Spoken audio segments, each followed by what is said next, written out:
বললাম তো আপনাদের সাথে কোনো কথা ওরে হালার পোহালা বাপের কি চোর বানাই জেলে বানাবি আমি 16 লাখ টাকা দিই 16 লাখ টাকার কোন ছাগল আছে আমার কোটি টাকার মাথা তুই লাখার মাথাতে খাওয়াইছো আপনি কিছু করেন না তো টাকা কোথায় পেয়েছেন? চুরি করেছেন? কি আপনারা এই কষ্টের চুরি করে আমি তো আপনাদেরকে আগেই বলে দিয়েছি যে আমার কোনো ছেলে নাই। বেচা কিনে করার জন্য এটা কথা বলা লাগে। শত্রু দিয়ে আমার ঘরে ওরে জোলার শত্রু নেই।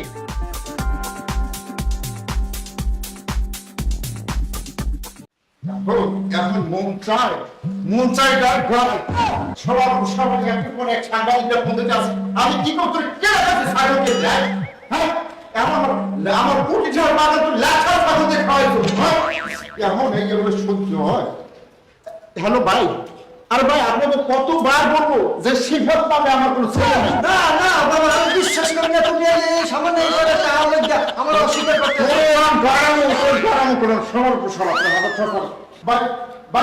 ফোন দিয়ে নয় পরে ফোন দাবি সবার ভূষণ রেখে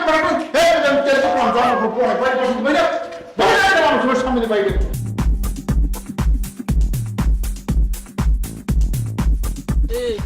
পিন্টু ভাই একটু দাঁড়ান আপনার সাথে একটু কথা বলি। বলেন কার আপনারা?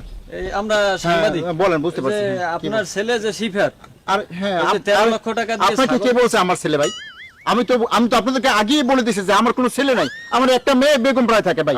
ভাই শুনেন, এই যে আপনার ছবি কিন্তু অনলাইনে অনেক আছে, আর ছবি যে কারো সাথে যে কেউ তুলতে পারে, আপনি আমার সাথে ছবি তুলতে পারেন, তাই বলে কি ছেলে হয়ে যাবেন? আমার কোনো ছেলে নাই ভাই, আমার একটাই মেয়ে, সে বেগম প্রায় থাকে। এই শোনেন, কেমন ভাই ডিস্টার্ব করবেন না, আমি আপনার সাথে কথা বলতে চাই না। একটু শুনেন ভাইয়া, বললাম তো আপনাদের সাথে কোনো কথা